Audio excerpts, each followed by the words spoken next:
one so I don't embarrass myself in the coalition. All right. It is now, looks like we're getting started just a little delayed, but that's all right. So My name is sorry. Janira Gaston, and I am the first vice president of programs for the National Coalition of 100 Black Women Manhattan chapter. And it is my pleasure, on behalf of our board of directors and members, to welcome you to our program this evening. Well, actually, our writing workshop this evening with Pamela K. Johnson. Johnson? I'm sorry. Yes. Yes, Right. Johnson. Yeah, Okay. right. I That's have me. my notes and I'm like, I can't read my own. So You're I good. guess I'm in the right place, Pamela. All right. And I do want to thank Ms. Johnson for taking out her time this evening to be with us. You know, it is a beautiful day out here if all of you are in the New York area. So, and I want to thank all of you in advance for also taking the time out for this really important session. I'm really excited about being a part of this training, and there may be young women from our youth leadership apprentice program who also be joining us. So I hope that they'll be on soon, shortly. We'll keep a lookout for them. But for those of you who are not familiar with the Coalition of 100 Black Women, we are a 40-year-old advocacy organization, and our vision is that Black women and girls live in a world where socioeconomic inequity does not exist. And there's been a lot of proof about that very recently. So, you know, Oh, you're in yeah. the right place this evening, and we want you to feel at home. We advocate on behalf of Black women and girls to promote leadership development and gender equity in the areas of health, education, and economic empowerment. And of course, policy and building a structure around policy and learning the skills needed to advocate, of which this is one of really probably one of the most important ones, is, and how to communicate that is why we're here this evening. The Manhattan chapter was chartered in 1992, and we are celebrating our 30th anniversary year. So glad to have you here to celebrate with us this evening. I'd like to introduce our moderator for our workshop tonight, Dr. Sonia Banks. Dr. Banks I'm not going to do the long version, Sonia, but I'm sending you a lot of love. Know that we are in good hands with Dr. Banks. She is the immediate past president of the Manhattan chapter, and she is also a member of the Public Policy Committee. Sonia, Dr. Banks. Thank you. Thank you so much. I am overwhelmed. You know, it's really cool because we have the pleasure of knowing that we did a similar program last year in the middle of the pandemic, and it was an amazing experience for all of us. And we basically got here because of the premise of don't just talk about it, write it out. You can be a part of the new conversation, the old conversation, and you can change things because people actually read. And so I'm not going to be, I hope I'm not echoing too much. I'm not I'm not going to be talking much. I'm going to turn this over to Pamela and just say a few words about Pamela. I've known Pamela for many, many, many, many years.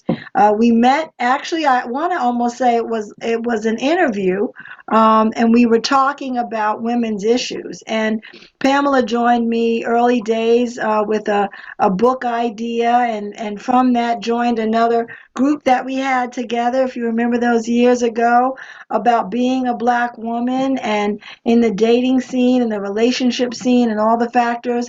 And then we stayed in touch. We just stayed connected. And she has an amazing bio, if many of you all read. She is not only just a writer of books, a writer of movie scripts, a editor of writing, a writer of articles in all the magazines we love to read from Essence on, but she's also a college professor and instructor about writing.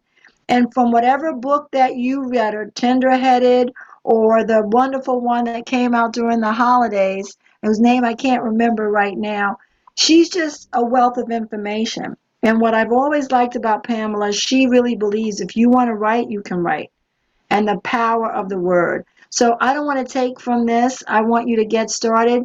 Our goal with this workshop is to get you ready to put your voice in those major and minor, in some people's minds, but no writing is minor, places where information is distributed so you can influence and advocate for not only your position and thought, but for Black women and girls. So thank you, Pamela, for taking your time and helping to teach us and guide us to get our power in our words.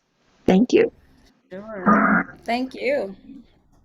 Thank you for inviting me. I love writing. I've done it all my life, and I am excited when I can to share it with others. I think it's a great way to kind of be heard in the world, and there are some issues that we're dealing with right now where our voices are needed and our voices need to be raised and amplified.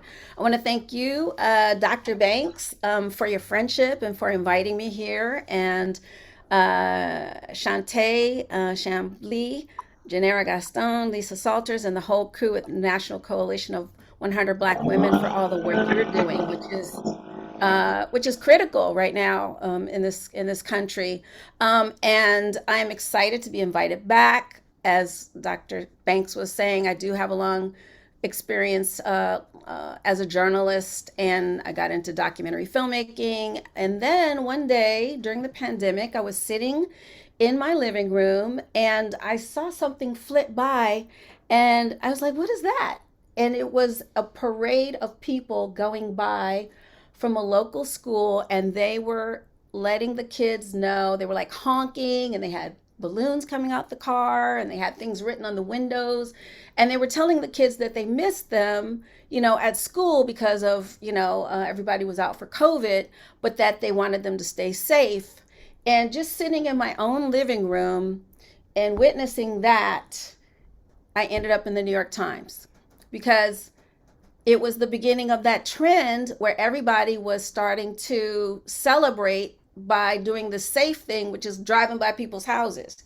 You drive by to celebrate an anniversary, you drive by to celebrate a birthday, graduation.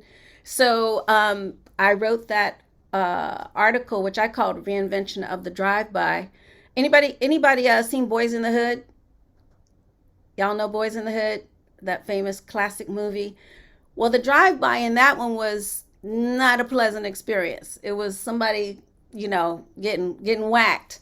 But I called it "Reinvention of the Drive-By" because, it was an LA story and basically talked about this trend that was happening.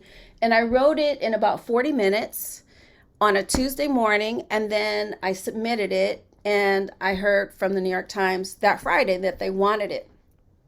And what I think that demonstrates is that if you have a good idea and you write something up and get it out there, you have some pretty good odds of having a hit, because they get a lot of different stories in, and the ideas sometimes are a narrow band. They're probably getting a lot of abortion stories right now, but they need to hear a variety of opinions and a variety of voices.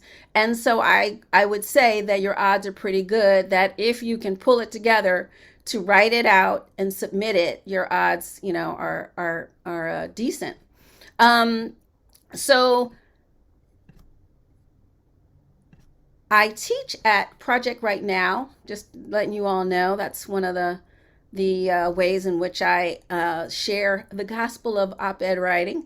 And if anybody has an interest in learning more about writing op-eds or even other kinds of writing, memoir, novel writing, screenwriting, Project Right Now has good courses and good affordable rates. So I am going to share my screen for a little bit. And let me see if I can make this bigger. Can you all see that? You can? Okay, good. I Yes. think there's a way for me to make it bigger, but of course, technology, I'm all challenged at the moment. If I hit it, no. Okay, well, so my class is called Having Your Say, and a part of it, I think, is that Black women a lot of times are not heard from as much as we ought to be. We have a lot of issues that are on our minds. A lot of people are thinking right now about abortion rights. I know the National Coalition is looking at voting rights issues and voter mobilization. So we can look at some of those things that are gender equity, pay equity. So we want to kind of see if there's some ideas that we have or some things that we are thinking that we might want to share with the world. This is a quote from the Op-Ed Project, which is another place that you might want to check out because they go deep into the op-ed world, and they also have opportunities for people who are writers who have an interest in sharing their opinion. And Black women, we be having opinions. So, this quote I think is really powerful. Whoever tells the story writes history. And a lot of times, we need to make sure that we're included, that it's not just white men who are out there running their mouths, and then where our voices are not amplified, our voices are turned down. I think, as I was saying, that I think that it's not that difficult to wind up in some of these larger papers, but there also may be papers, Asbury Park Press or the Brooklyn Beacon or other papers in your community, where you may be able to connect with an editor and get published and share your opinions and be heard from, and do it once, or if you have more ideas, you continue to build a relationship. So I want to encourage you to consider the New York Times, but also your local paper as well. So an op-ed is an essay. It's basically an essay. It's about 800 words. It's usually published in a newspaper. It's published online. I had the New York Times one, and then I did 3 more in the Los Angeles Times. And one of them was about Hattie McDaniel. And I think I was watching that night when they said that they were going to take down Gone with the Wind, which is, I think, a very crappy movie, but I like Hattie McDaniel a lot, and I'm writing a novel about her. And so when they took it down, they were like, we need to have more historical explanation for this movie, which a lot of people, actually, I'm going to come off a stop share for a minute just to be a little bigger on the screen. But anyway, they said they were going to take it down, and they weren't sure when they were going to put it back up. And I, went to bed at that night and woke up at 2 a.m. and I had this idea in my mind. I don't like Gone with the Wind, but don't cancel Hattie McDaniel. Like, I really, felt some type of way that this woman who had been the first African American to win the Oscar, now the signature work that led to her winning the Oscar, was off screen, So I wrote it, and I submitted it, I think that morning, and I think I heard from them that afternoon that they wanted it. Because again, it's the idea. It really is a lot of times the idea.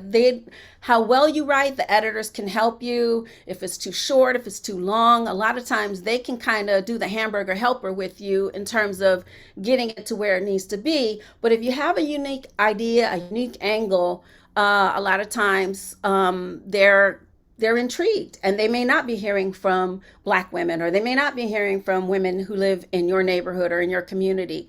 So I have found that a number of times that it's the strength of my idea that is the thing that gets me in the door. So I want to invite y'all to explore that. I will get back to my screen sharing.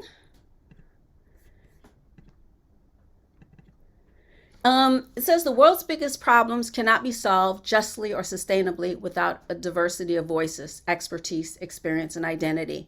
Ideas, regardless of where they come from, should have a chance to be heard and to change the world. So I really feel like,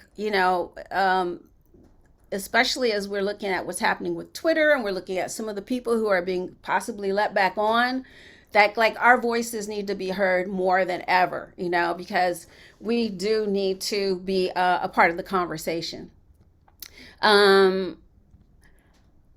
top 5 qualities of an op-ed, they're really timely. Like what I was saying was, I went to the window, I saw what was happening, I went to my computer the next morning, I started writing. I see this thing happen with Hattie McDaniel, I go to sleep, 2 a.m, I'm like, I gotta write this.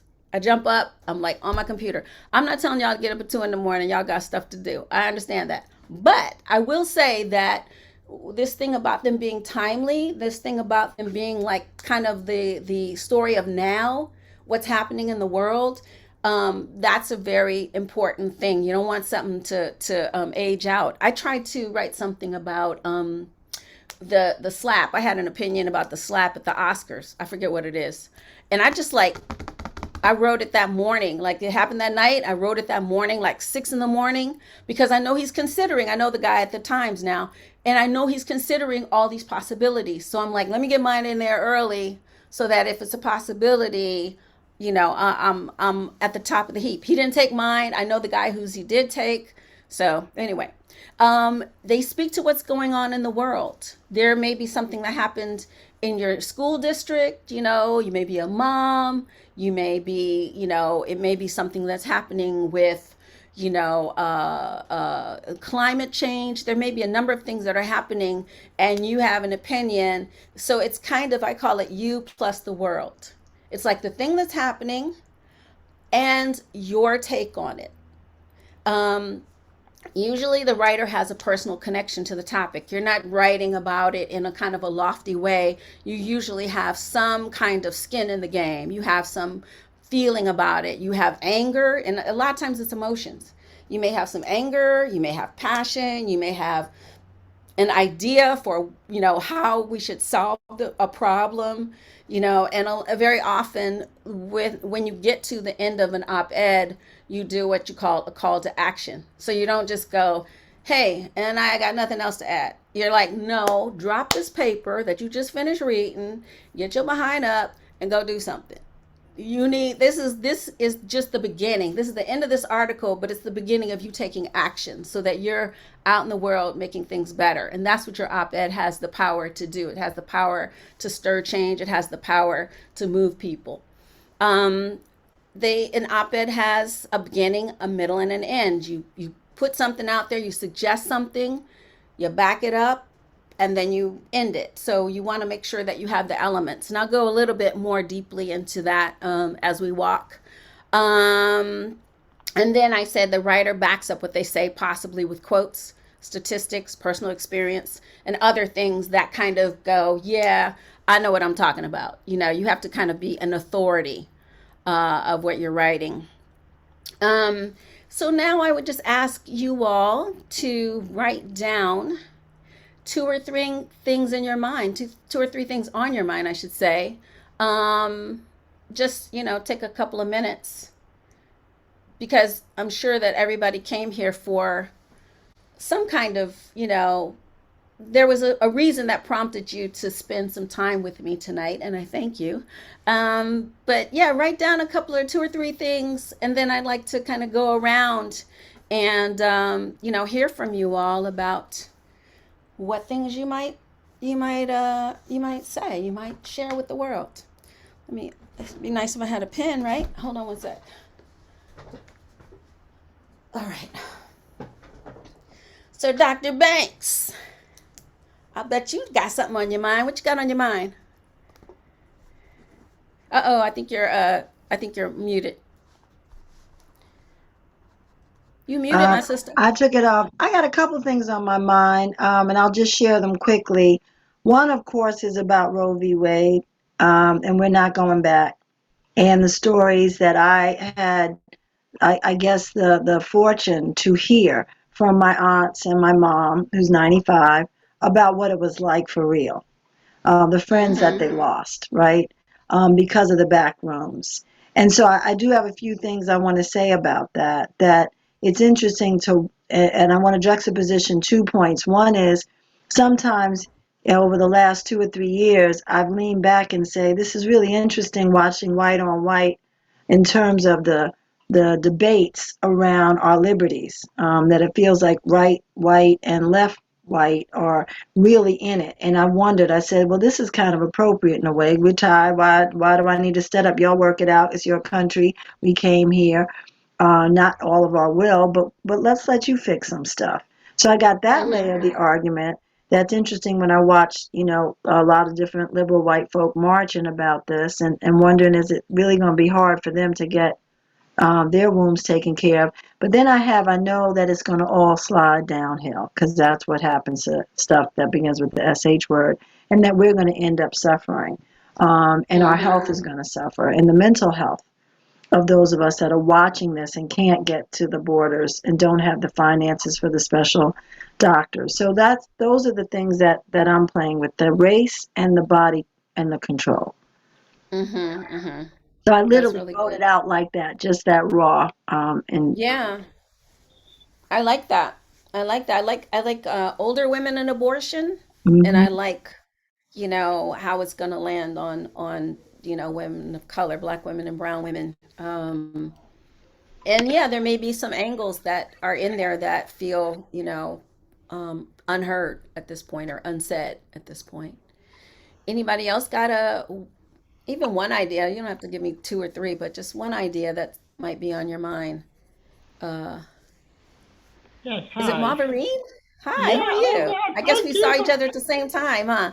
I I was know, like, and wait, you, that's a beautiful name. yeah, you're the very few people who have pronounced it correctly.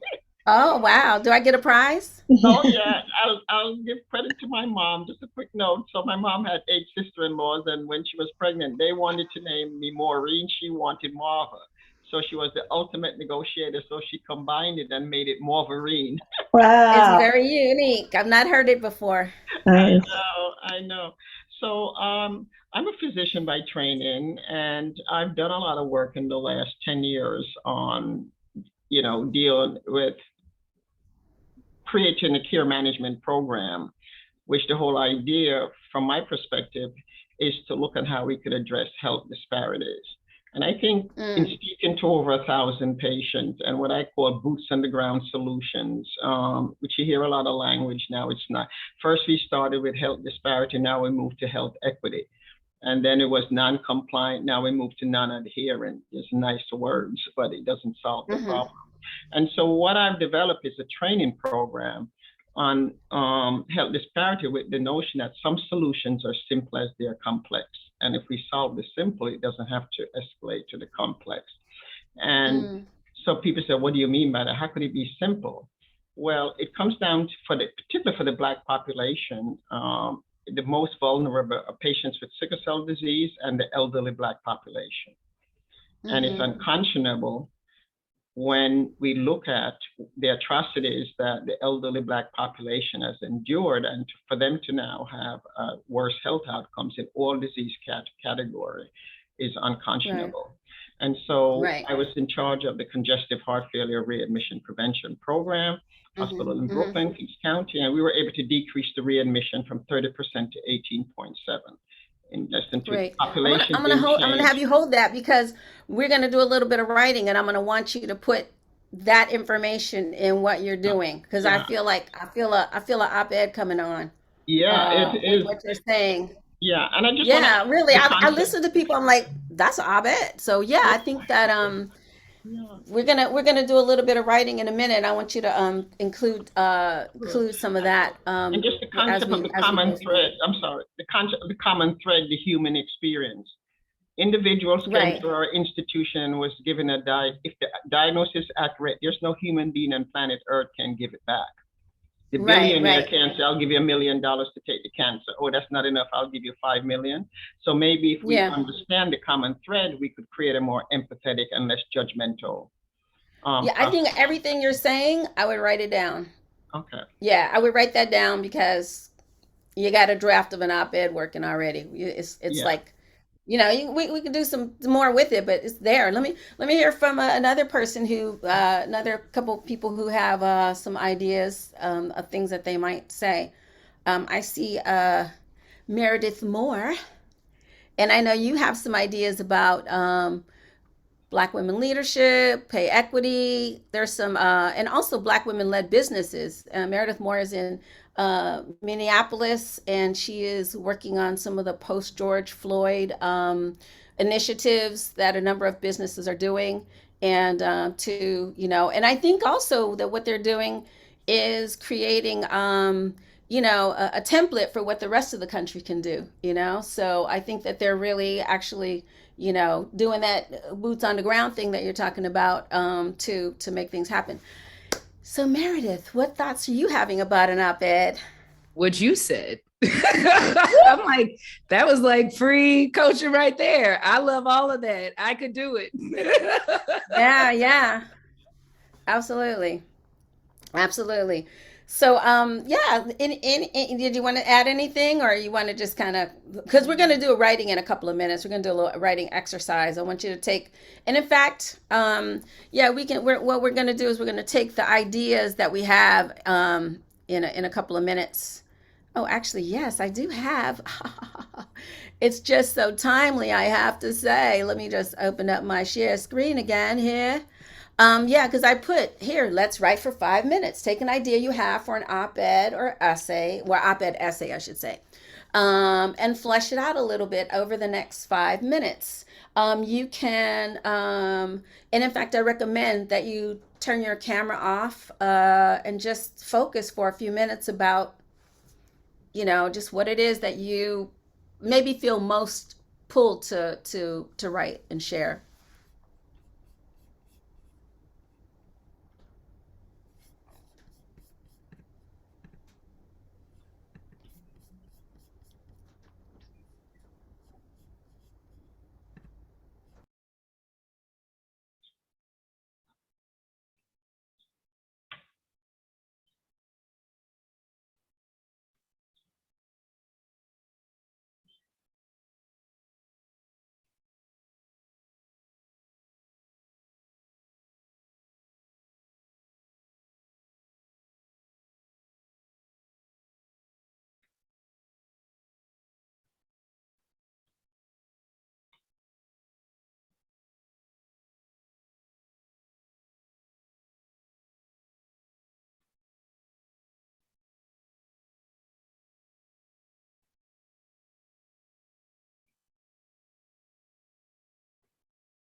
So if you need another minute or so, take it.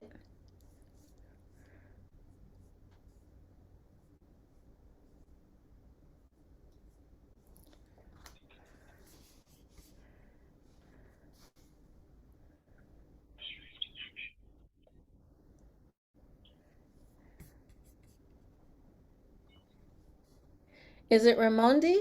How do I say your name? Yes, it's Ramandi. Hi, how are you, Ramondi. Pamela? Okay. Yes, I'm good. How are you doing? I'm well. I'm well. Thank you. Did you write anything? I did. I have a couple of topics. Okay. One is on mental health, Uh-huh. and I um, think it's Mental Health Month. yes, so I felt like it was timely in terms Mm-hmm. of, I don't know. Um, I have, I'm not angry, just exhausted in terms of the Mm. stereotype.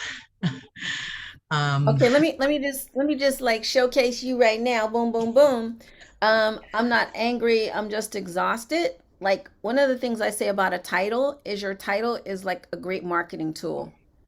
And I'm not angry. I'm just exhausted is something that I think would stop traffic. You know what I mean? You send it to somebody and you have an article, you gotta have an article up under there. You can't be like, and here's my title.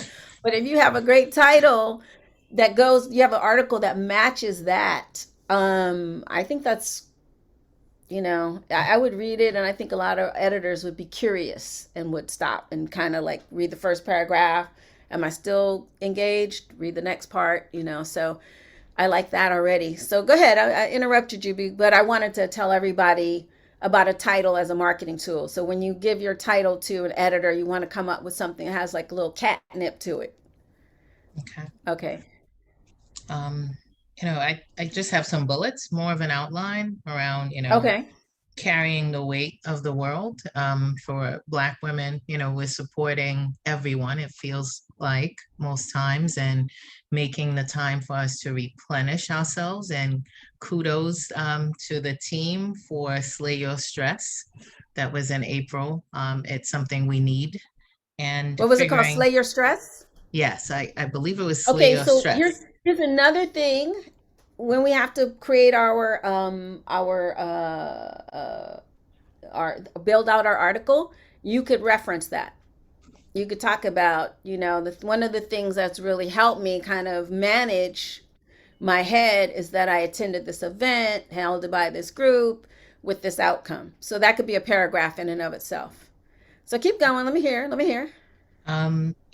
Just trying to create something better for our families, our boys, and girls, leave a better world. Mm-hmm. Making sure that we replenish our cup, which I know, speaking personally, is something I just go, go, go, go, and then I just crash. And Mm-hmm. making sure that I leave room for me and that it's Mm-hmm. okay if something falls through the cracks. But I feel like we often we feel as if we have to be strong. And Right. sometimes I'm just exhausted. I'm tired of being strong, and wish someone else could carry the load. How do we give Right. ourselves that permission and have that Right. community support? Now, I think that's a great essay. Now, what would make it an op-ed is if there was an event that happened. If you heard about a Black woman who went off or who, something happened in your community where you could point to this woman did not have the tools and the resources in order to have a better outcome. So you need that with an op-ed. It's an essay, but it also has to speak to now and what's happening. And and I think you have the call to action, which is what you're talking about is better self-care.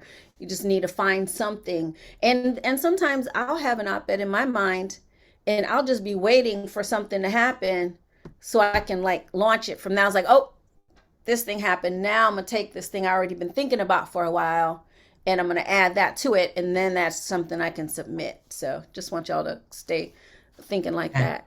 you said tie it to an event. What if it's an event that happened in your life? Can I Yes, include that absolutely. as well? Okay. Absolutely. Yeah, it could Okay. be, and anniversaries are a very popular thing. The 5-year anniversary of, having a breakdown. Let's say you had an emotional breakdown 5 years ago, and you're reflecting on that. That could be something, or you had a child who had, something happened, and now you're looking at this pandemic and how a lot of these children have not come through whole and intact. So just finding that event that is your launch is useful. Okay. Thank you. Anybody else have a thought for an idea that they want to share? I actually, when I started to write, my mind shifted into something else, and I went to pandemic racism. I'm having to do a grant about racism and mental health for adolescents in the Bronx and Brooklyn. And I'm doing all this research, and as you look at the numbers swell, you're like, but how much of this was related to what wasn't available in the communities because of the way we had inconsistent resources during the pandemic when COVID started and as it kept going?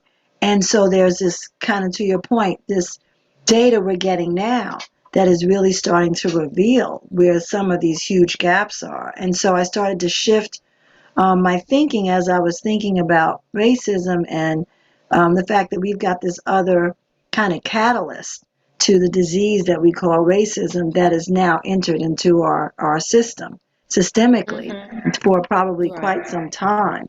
And so I just kind of made a twist on that. And I want to say I wouldn't have gotten to that discovery if I hadn't articulated and started to write about the original idea for the op-ed. And then I got kind of, interested and seduced by the variable that enters with the pandemic. So Right, right. the process took me off on another tangent. It sounds good though. It sounds timely. Yeah, feels more. It actually feels even more urgent because I think I can tie it to the Roe v. Wade. Mm-hmm. Mm-hmm. All right, Kim. Thank you for the thumbs up. I know. Kim, do you have an idea? Even if you can't come on camera? Right now my mind is like crowded because I'm trying to do my own projects. So Mm-hmm. I'm just listening. I don't really have anything worthy of Okay. anything. Okay. Okay. Oh, I but want All to you're right, no come and problem. I'm I glad you want to joined come. us. Yes, I want to come and learn and listen and learn. Yes. thank Yeah, and you. that's a good thing too. Because you get this information, you can use it now, but you can also be aware as you move through the world that here's something that I really feel like I can comment on. This event happened. I'm pissed off, or I feel like I have something to say. So just if you Oh, can't use this information now, you can definitely plug and play later on. You're gonna say I'm something, Kim? sorry, but I do have one thing. I'm sorry. And listening to you Yeah. guys, I do have a 5-year anniversary of my stroke. So that's something I may write my little There you story. go. Yeah, I was a full-time There it teacher is. and had to retire. Yes, yes. Yes, yes, absolutely. Yeah, I mean, and what you can do is you can look at like stroke rates for Black women. You can look if they've increased. You can look at outcomes. You can look at your own recovery. You can look at what you learned. Yeah. About taking care of yourself. So there's a lot of directions you can go in, but you can also you can make it very personal. Op-ed can be about the world, and I have an opinion about the world, but also we also learn from personal experience. And for someone who's been through a stroke and recovered from it, and is back in the game now. Of course, I don't know your whole thing, Kim, but I know you made it here tonight, so I'm thinking that you're recovering. Basically, your life is Yeah. coming back together. Yes, yes, yes. Yeah, well, that's a blessing. Thanks for sharing that, and thanks for doing that quick pivot. You're like, I got nothing. Oh wait, I might have something. So good on you. That was good. That was excellent. My sister Nancy Victor, I saw you came on. Maybe you got something to share right now. Do you? Well, you got to unmute. You got to unmute, sister. Nancy is talking too. Nancy. Nancy, you Nancy. got to unmute. I Nancy. did Thank you, sister. unmute. I did unmute. Okay, Sorry, girl. everybody. There you go. There you go. Yeah. Um, I think that there's enough statistics and data to show that Black women continue to experience economic disparities in terms of wages. So I really support student loan forgiveness Yeah. as an immediate method to address this disparity. And I think Biden needs to get it done. And Yeah. $25,000 is not enough. Yeah. Okay. Yeah. It needs to be 50,000 or above. Yeah. That would be an immediate impact on Right. the disparity of wages for women, Yeah. particularly Black women. And I think there's enough data to support that. Do Go, you know girl. some women who have student loan debt or children that have student loan debt? I'm sure if I just polled people in my organization, in my chapter, I'm sure I could find some people. Yes. Yeah, because if you feel, it sounds, let's just say, just on the emotion level, you feel passionate about that. Yeah. Yeah, I you're mean, like, I hear get this off my nonsense damn back about, already. Excuse my French, but yeah, I hear nonsense yeah, about but you people feel passionate, and I feel. Mhm. I'm sorry No, to interrupt you. Go Go ahead, ahead. Kim. I hear nonsense about people not caring about the issue because, oh, well, I don't have student debt. But that's not the right way to think about it. We're supposed to be worrying about the next generation. And we want them to succeed and, you know, move forward, where we just have not been able to crack this issue. And I don't understand why. Yeah. And people are dying with like hundreds of thousands of debt, thousands of dollars of debt, you know. But I think looking at student loan debt through the lens of a Black woman, or as a Black woman oriented issue, is a unique lane. So, you know, I would definitely explore that, and I would do more talking to some people. I would look it up more. Like, you can look up articles that have been written. You can look at those statistics. How much debt are Black women carrying? How does it affect the quality of life? What are they unable to buy because they're saddled by this debt? So I think it's a good article. I would definitely invite you to keep going on that one. I will. Anybody else? Thank you. I'm glad. Anybody else want to share anything? Hey, Kim B. This is what I came up with is, and this is my crazy title: Distracting Our Gaze Might Just Be the Name of This Game. And so it goes: Roe versus Wade, book banning, Trump, Black bodies are the new black, Black homes stolen from deed fraud, the pandemic's true victims. It all feels familiar, right? Like that scene at the end of Spike Lee's Malcolm X movie. They're all in the Audubon ballroom. It feels tense already. Then a man yells out, "Get your hands out my pocket." Everyone looks at the commotion except for Malcolm. He sees the shooter, then a second shooter, and a third. It was all planned, mapped out to keep security off balance. And no, Roe versus Wade is not an empty threat. But what if we pause and ask ourselves, could there be bigger spoils in keeping us distracted? What if the America, with all her charms and deficits, is the target? And who are the real shooters this time? Woo!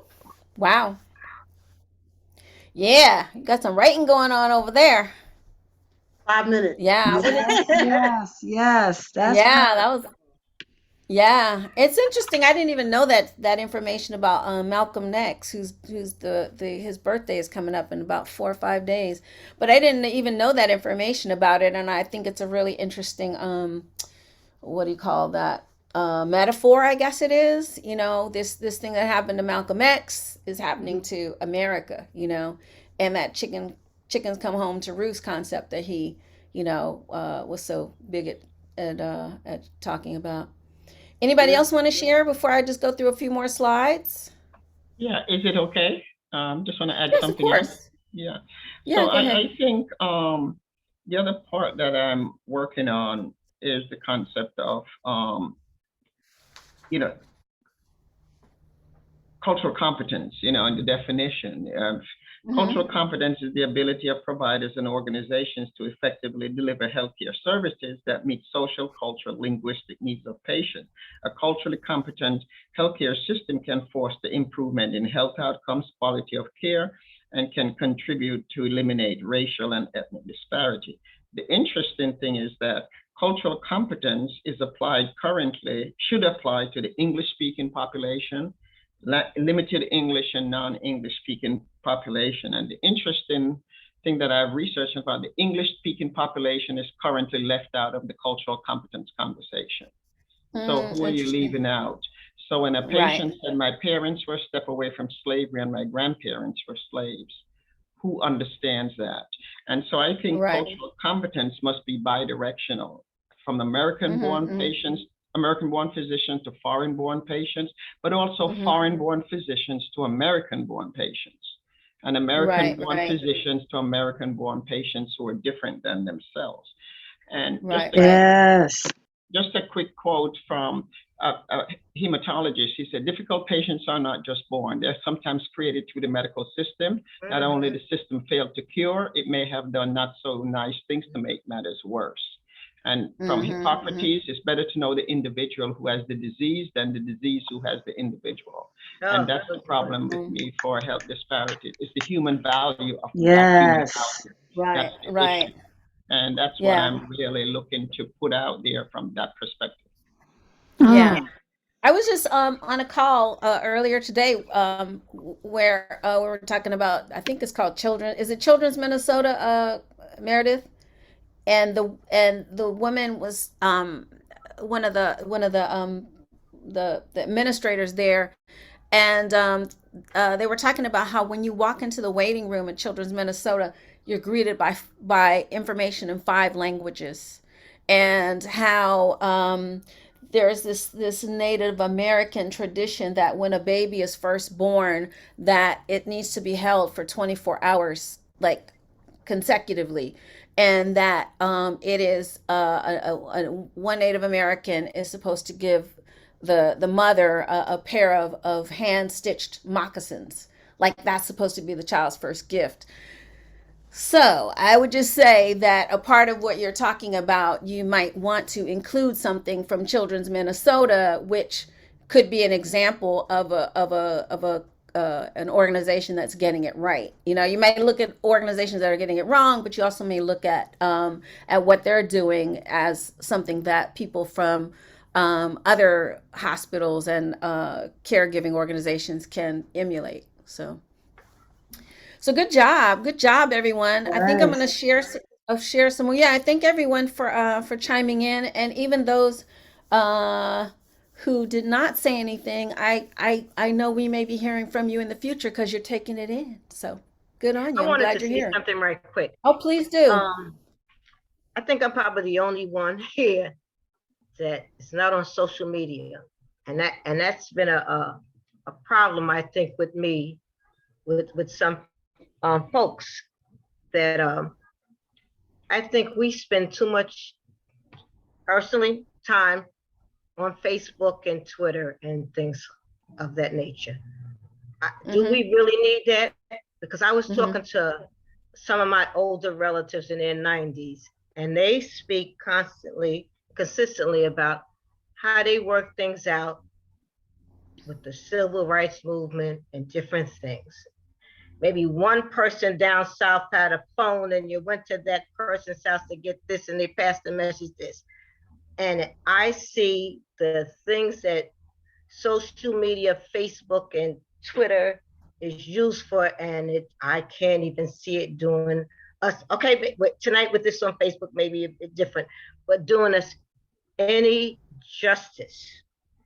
A person like Musk can buy it, and we don't even say we're not even going to do Twitter anymore. We let a racist person take over that, and we just said we let it go without any course of. We know what he is. He's Donald Trump's first cousin, and to allow that, and we just sit by idly and say, okay, we're going to follow him.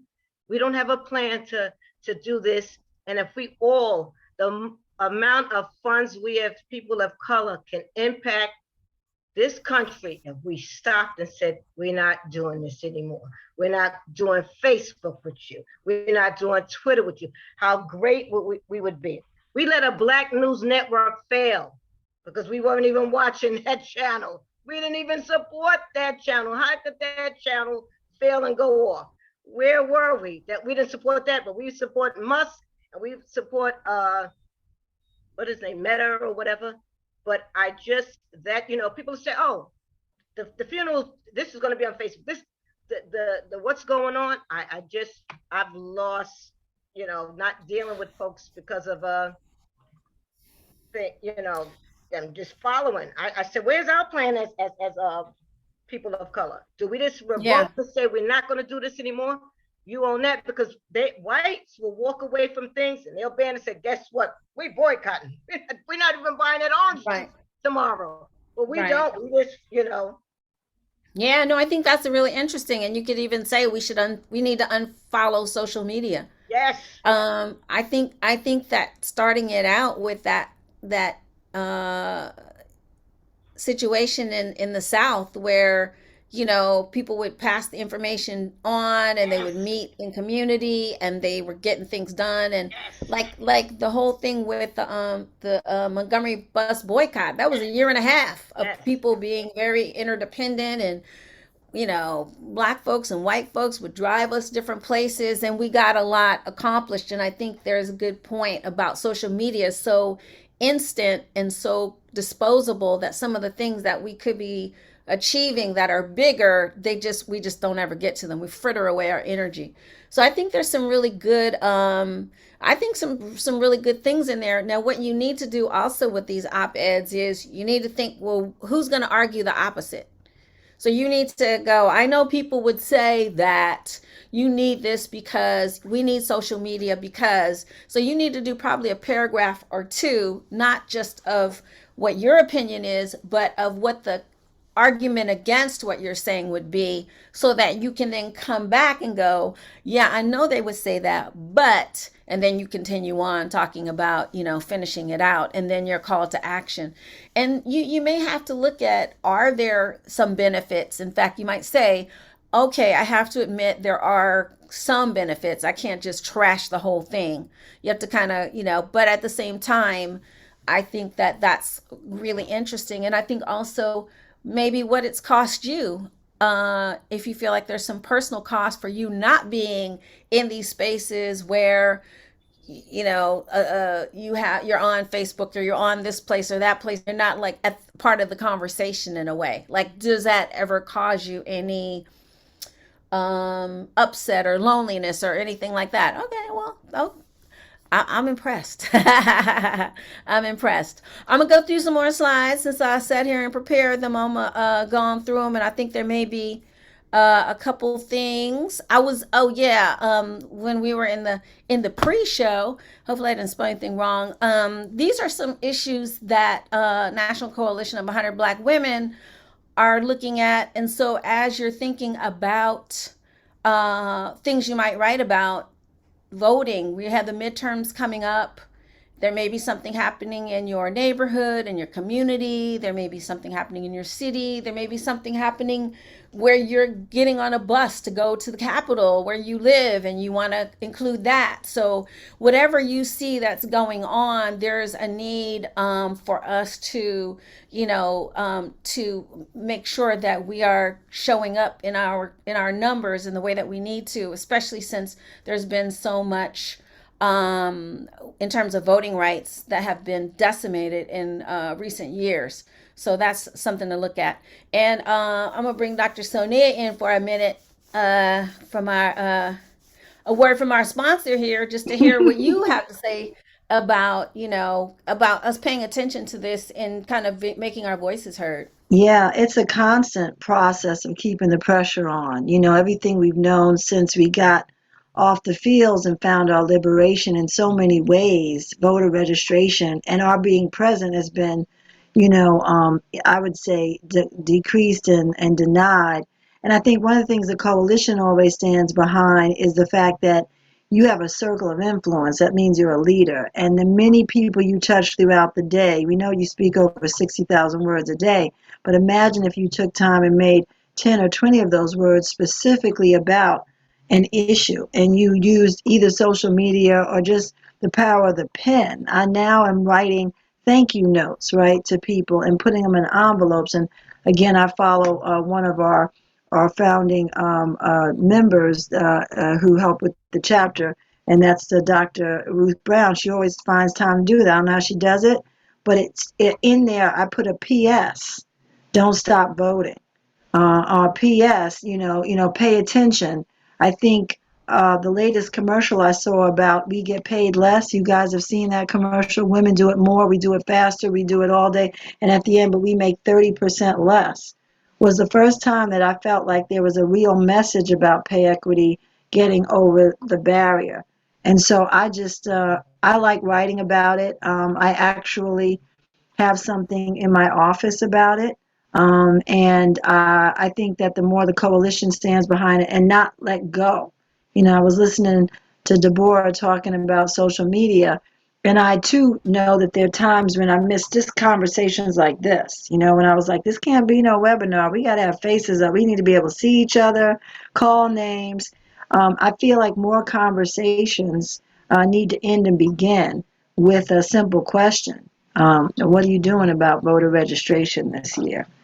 You got young people in your sphere, you got to bring it up at the dining room table. So this is my advocacy from my inside out, and I hope to share it with all of you, that every time you're in a line at any store and there's someone before you or behind you and you ask them to pass you something, you can always say, could you pass me your right to vote?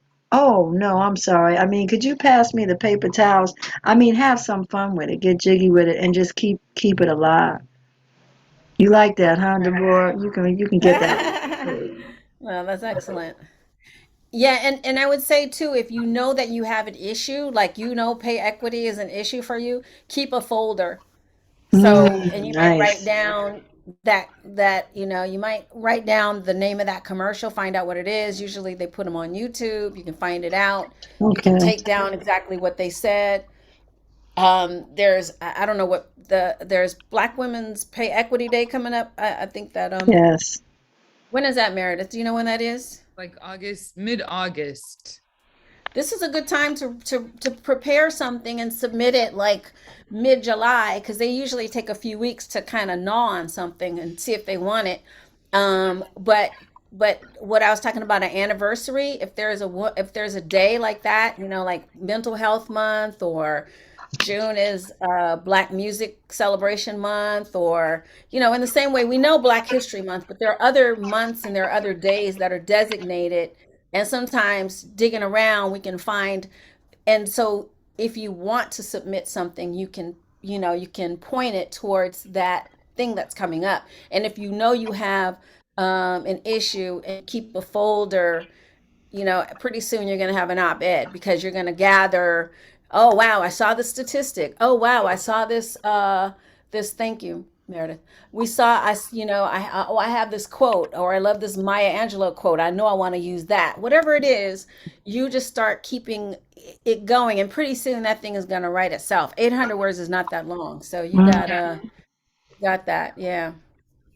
I like it. Yeah. And I would even add to So your I'm point, gonna keep.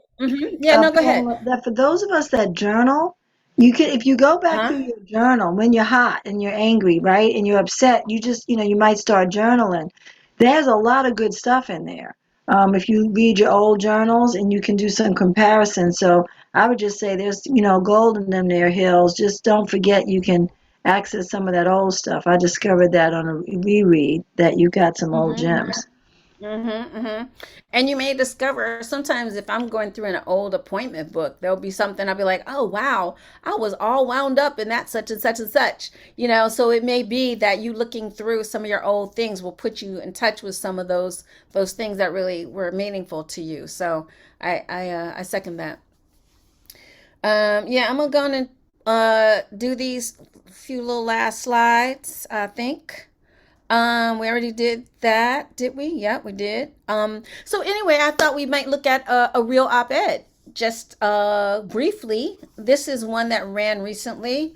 It's called Angry Parents Are Ruining Sports, Youth Sports. Here's how to rein them in. So this guy is the coach of his kids, and he's been one for like 13 years. This is the first paragraph. I was saying it has to have a beginning, a middle, and an end. This is the beginning of his first paragraph. As millions of kids in the U.S. return to fields and courts for spring sports, black eyes and bloody noses are returning too. This time, the injuries aren't just among the athletes. These are dangerous times for referees and umpires who call penalties and outs. And what I liked about this was that I thought the fellow used kind of a clever twist that we expect kids who are in there, slugging it out to get bloody noses. We don't expect the people who are on the sidelines just calling the games to get black eyes and bloody noses. So there was a twist to that. And a part of what I say about when you open your story, you want to find an interesting way to begin your op-ed. Then in the middle of the story, he does the thing that we're talking about, which is, using things to build it out. He gives examples from Georgia, California, Colorado, and other places, which says it's not just my imagination. These are umpires that are getting hurt in all these different places. It's a national issue. He uses statistics. He talks about a lot of kids drop out by 11 because it stops being fun for them because the parents are putting so much pressure on. And he uses other quotes. He also cites an expert, a referee activist, and he ties what's happening on the field to a second national trend, bad behavior on planes, in stores, and at the Oscars. So he does this whole thing, which is what you have to do after you go, I think that we should get off of social media. You can't keep saying that. You got to come up with some ways, like possibly the ways in which communication was better 50 years ago during the time when they were getting, facing segregation there or displacing segregation, and look at communication over the decades possibly, and ways in which the social media that we're using right now is harming us and not helping us build community, is isolating people. There are people who commit suicide as a result of some of the things they watch on social media. So there are a lot of definitely negative influences, but it sounded like you were talking about Black folks specifically. So you might start to gather those things, Deborah, to kind of build that out. And these would be the things. You might cite an expert. You might look at some of the things that are happening on social media that are causing pain or death or disconnection. You may look at the communication styles of the 1950s and 60s and sort of say, what can we learn from that? These are how you would build out that op-ed. And then the call to action in your instance would be, we need to spend less time on social media and more time with each other, possibly. You know what I mean? It's you'll come up with what it is that you feel is like, what is the solution to the problem that I just had you read about. This guy, he ends the thing talking about parents are going nuts on the sidelines. He feels rage as a parent coach. And then why you can't blame anyone for quitting. The answer isn't to leave the field. It's to step up and remake youth sports into a communal and civil activity. So that's his call to action. It's like, don't get mad, get, a better system for making sure that our umpires are safe and that our kids want to participate in sports because the adults are not fighting and setting a terrible example. The receipts. I don't know if y'all anybody remember Whitney Houston being in this interview with Diane Sawyer, and I think Diane Sawyer was talking about her using crack cocaine, and Whitney Houston's like, well, show me the receipts, like, prove it. And that is, that's the thing that we have to do with these op-eds, is to definitely make sure that we come with it. I don't know, does anybody feel like writing again, or you want to just keep talking? I could go either way. Mm-hmm. I like the talking and the writing. So what's up to everybody else? Yeah, what are people feeling? I was thinking that you might have something that sparked you to write an op-ed. Like you read a statistic about Black women not being paid equally. Um, uh, my doctor here, may have had an experience that provoked her to take on the path that she's on presently. I should do a poll, huh? Yeah, we get that now, don't we? Um, Yeah, yeah, yeah. I like Well, hearing you know what I'll do? I'll just see if anybody has any questions. That's what I'll do. sounds good. Because we only have like about 20 minutes, and so I feel like in a way, like I kind of don't necessarily want to take 5 minutes, because if there are other things that you want to know about op-ed writing or submitting or working with editors or anything like that, because of course in a short little segment like this, we're only able to get to like a small amount of what's involved. But if you have questions, let me know and I can try and, share some things. And what I also did was I created a handout that I will share with Dr. Banks and crew that they can send to you, so you can, have some more information about your structure of your op-ed, how to submit, how to work with editors. I'll send all that stuff out as well to support you. That's great. And Kim's iPhone looks like it has a question. What does Kim's iPhone want to ask? Yes, I have a question about protecting our op-ed writing. How do we protect what we write and submit? Do we have to protect it or what? I mean, like if we submit something and then our name is taken off and somebody else's name is put on. Yeah, I would say that that's probably not going to be the issue, because a part of what happens with the newspapers and there's other places that CNN, there's different ones that run op-eds. It's not all just newspapers. But what I will say is that they have to hear from the public. They have their own writers who write about things that they're like, okay, the editorial staff has decided we're going to support this, and so they write about that. But then they also need to hear from us, just the regular folks. So they need to include that. They want your name. They want your bio, like a short 1 or 2 line bio. So I don't think you have to protect it. I think what happens is, now I was wanting to write about the Oscar slap thing, and somebody else I knew was writing about it, and he took the other person, but he would not. If they work with you, they're going to have to massage your piece to the point where it can be published in the paper. So it's highly unlikely that you would have a reason to worry about that. Okay, thanks. I wouldn't. I've had 4 op-eds published, and they're just above board about it. That's not something they don't want to be perceived as doing anything to cross you. Okay, can I say one more thing? Because I didn't say it Of course. earlier. Like, you and I have been knowing each other since middle school back in the 70s. And if it wasn't not for social media, we wouldn't be having this conversation right now. Oh my goodness! Hey, how are you? Good. Yeah, I'm Kim from Curtis. You're the one who said that. Okay, now I'm putting it together. Okay, are you in Texas? No, I'm in Kansas now. Okay, all right. Good to see you, or not see you, but good to see you that you're here. And we have talked. I think we've talked about this before, and we should keep talking about it, because I think you do have. I think there's definitely, especially having a stroke as a young woman, that's definitely something that probably is not expected, is not written about a lot. I was 56. I was 56. I wasn't that young. But that's still pretty young, though. That's young. Don't you think? Yes. That's relatively young, Kim. That's though. young. Okay. Yeah. So yeah.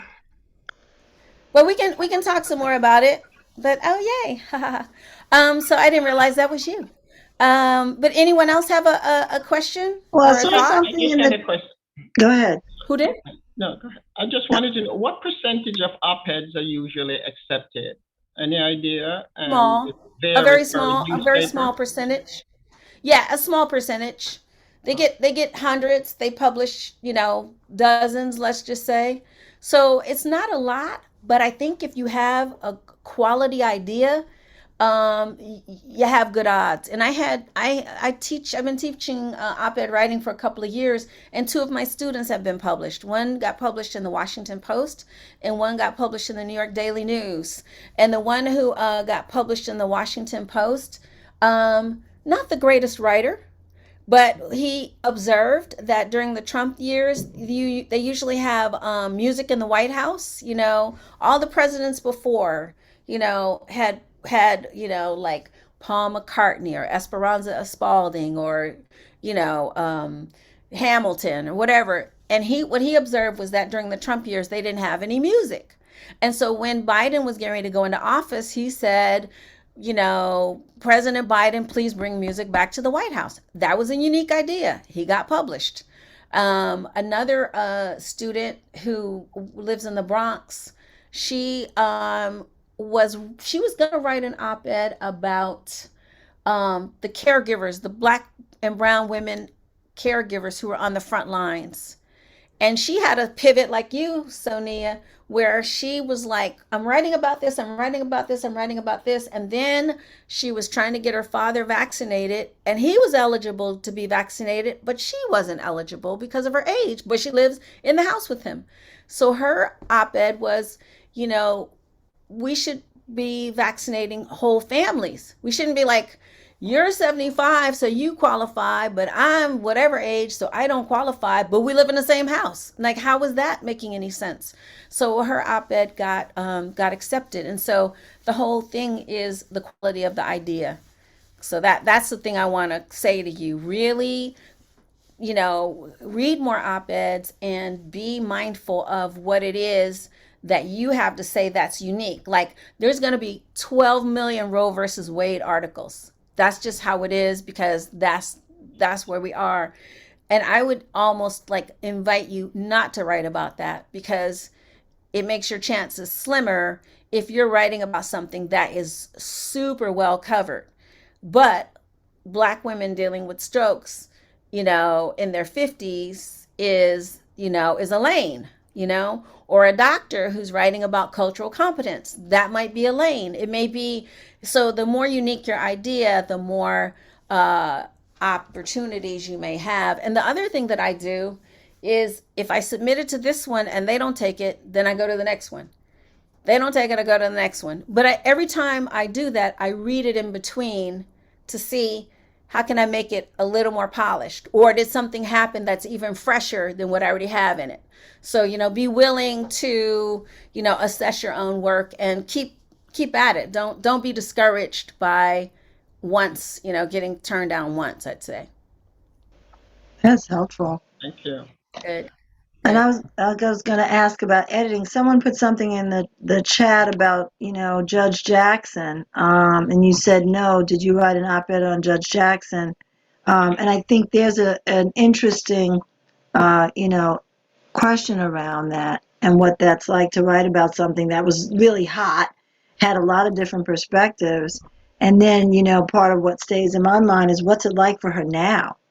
She's on and she's in the middle of what she knew would be not a quiet storm, but a hell of a storm. And Right. And what's behind, all these different things she has to now face, still alone. Mm-hmm. That's an op-ed right there. Entering the court at this terrible moment when you feel like your voice is not going to be heard, So, yeah, I think it's not for me to write. I know my lane, and that's not my lane. I don't have any like legal hops. I just, sometimes your own themes, and the things you're passionate about, and the things where you've been kind of paying attention out there to what's been happening. And that is like your kind of, your toolkit that you can draw from. So, yeah, let me just look and see, do I have anything else that I wanted to say to y'all before we go? Oh, here's one. I'll just share this little slide that I think is, that I tell folks. an op-ed is a puzzle. Mm. And that is you're gathering, you may gather some quotes, you may gather statistic, you may have a quote, you may have your personal experience. If you're writing about Black women and mental health, you may know of some people in your circle who are struggling. So, and it can be written a bunch of different ways. You know, you can start with this, but the thing that you start with could also be your ending. So I just say gather all your materials, gather all your elements to your op-ed and kind of move them around until they click. And so I have your quotes, your statistics, maybe a historical example, maybe it's an anniversary, maybe you reference another article, and you just noodle around. It's okay to create a crappy first draft. You don't have to worry that it's not pure poetry to start off with, but you be willing to create just throwing everything in there and massaging it and letting it sit for a couple of days, and then you bring it back out and you like this, but that really has to go, and you just go through the process of just really arriving at the 800 words that are the best that you can do. And then there is like the Washington Post and I think the New York Times both have like these forms online that you can just fill out. Here's my title, here's my contact information, here's my op-ed, and they may ask you a few other questions. You submit like that. I think the LA Times, you send it to an email address. This stuff is all online. It's very accessible. They want to hear from you. And I want y'all to do this. I want y'all to be heard. I want you to take yourself seriously. It's the quality of your idea. You may feel like, oh, I'm not that strong at this or I'm not strong at that. But there are people who they say yes to based on the quality of the idea. So I want to support y'all in stepping forward and taking your shot. I was going to ask more about that, and I think I asked about this before, the editing process, and I think you're taking us through it. So you go to bed, you wake back up, you look at it, share it, add stuff to it because you want it to be that tight, and move it along. And that would be my sense of it. Is this unique enough? Is this strong enough? And it takes on its own life beyond me. So I really appreciate what you're saying about it's the writing process, right? Yeah, it is. It is, and very often, in the early part of it, you feel like, this is a mess. And it's true. It does usually start off a mess, but then you let it sit and you add to it. And you can Google anything. You can find a quote about anything. You can find an article on anything. So the nice thing is that if you have an idea, you can find a lot of information where you're like, oh, I'm going to take a nugget of that. Oh, I'm going to take a statistic from that. Oh, wait a minute. There was a great New York Times article about that. That was one of mine. I had written this op-ed on the Watts Rebellion from the 1960s. And just like while I was revising it, Charles Blow from the New York Times wrote something. I was like, oh, that's a great. No, it was Raphael Warnock from Georgia. He said something great, and I grabbed it and I stuck it in my article because it fit really well. So it's all like at your fingertips. This whole thing is at your fingertips. So I want you all to feel the power to write, to be heard, to amplify your voices, to look at some of the issues that Black women are contending with, and to step up and to create the change that is possible when we speak up. So, and yes, you do get paid. I think the New York Times, they paid me $250 for the print version, and I mean for the online, and then I think when they decided they were going to put it in the paper, then they paid me another $250. They paid me for both of them. So it's around $250. I mean, the bigger thing I think is that you feel, I don't know, when I was like, oh wow, I'm in the New York Times, that made me feel even more like that was bigger to me than the $500. I mean, I wasn't mad at the $500, but I also felt like that was, that was kind of major. So yeah. I like it. And would you think, like, I know we're talking op-ed, is there a way that you can consider magazines or, some other posts, some blogs? You may want to kind of work your way up. I did do a blog or posted something on Judge Jackson, in Right. my environment, in my work environment, which is very challenging. And so I put it out there, and I Hmm. told them you can't touch it because this is one black woman writing about another black woman, Right. and Yeah. Yeah. there's that evolution where I once I got that out there, it kind of created some momentum, that I have Hmm. something to say. But I also realized I didn't want anybody at the company to touch it. I didn't want our Right. communications department to lean in, and so I had to reevaluate: do I want to take it that way again? And my answer is no. But I do want Yeah. to I Yeah. do want to break the blog and the posting barrier and kind of get some momentum to get to the bigger pieces. So Yeah.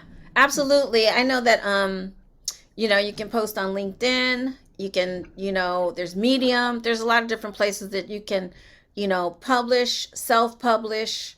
And that's a little bit of research as to, who takes essays, who takes op-eds, who takes opinion in general. And, there are a number of places that, that you can get published. well, this has been tremendous, and I think we really could keep going, and I just love the lab aspect of it. So, if you had a couple of final words, I think we've got it. I don't know if those of us that have joined, we get a heart up here on the screen for you, Pamela. But Aw, thank you. anything anybody wants to say or ask or add, as we go off and do it. I mean, we just have to keep writing. We want that legacy. We want to be able to put it on paper. Any final words for us or final questions? Yeah, I just had one. I just think thank you so much, family. This is the first time I'm even considering an op-ed, and the information that Yeah. you provided was really valuable. And I'm just wondering, so if anybody was supposed to write, if we wrote an op-ed, could we send it to you to get an assessment of, or how would that work if that's a possibility? Here's what I would say. If you send me a couple of paragraphs, yeah, I Okay, don't know that I can assess everybody's, right. but just send me a couple of paragraphs. I could definitely look at that. And the other thing I'm going to do is I'm going to send a handout. I'm going to look at it overnight, though. I'm going to see that it says everything that I want it to say, so that I reiterate in this handout some of the things that are useful for you as you're thinking about putting together an op-ed, and also where to submit and how to work with an editor. I'll say, just be a Yeah. one pager. And the thing I will say about working with an editor is like, don't be like Dr. Banks. Don't be like, don't touch my stuff. Be willing to work with them because they know what they need. And also, I find sometimes too, they make my work better. Yeah, Like, they so when do. I there's like a part I didn't see. It's like trying to see part the back of your head and get it straight. It's like you're not gonna be that good at that. There's gonna be certain things about your own writing that you can't see. So I definitely think that to be willing to have them, bring your work to the level of what the New York Times is doing, or whoever it is that they have a style, they have certain things, and so yeah, all of that. Thank you. Thank you. So yeah, I have, there's a couple of things that they have at the op-ed project that I'll just read. It's talk about own your expertise. Know you are what you are an expert in and why, but don't limit yourself. Stay current, follow the news, both general and specific to your areas of specialty. The perfect is the enemy of the good. Write fast. You may only have a few hours to get your piece in before the moment is gone. Remember that a good idea may have more than one news hook. So be looking for that news hook. What is the thing that happened that makes this op-ed timely? Use plain language, and and prove your point. Just Oh, make I sure that like you that. do the steps to prove your point, and then close it out. Whether it's this is my observation, or I have a call to action and I want to launch you into what we should do next. Thank you. Shoot. Yeah. Thanks, everyone. I appreciate Thank you you. I know being Janera's here. Thank you. Shante, thank you, our chair of our public policy, and we thank you on behalf of the coalition for keeping us in this advocacy spirit and helping us put pen to paper or type it out. Yeah. Well, thank you for what you all do as well. I really appreciate you all being there and standing for Black women and really, leading. Yeah, thank you. Okay, everyone, So, take care. All right. take Take We'll care. care. get the documents to you. Thank Take you. Good night. care. Have a good night. Good night. Good night. Good Stay night. safe, stay safe.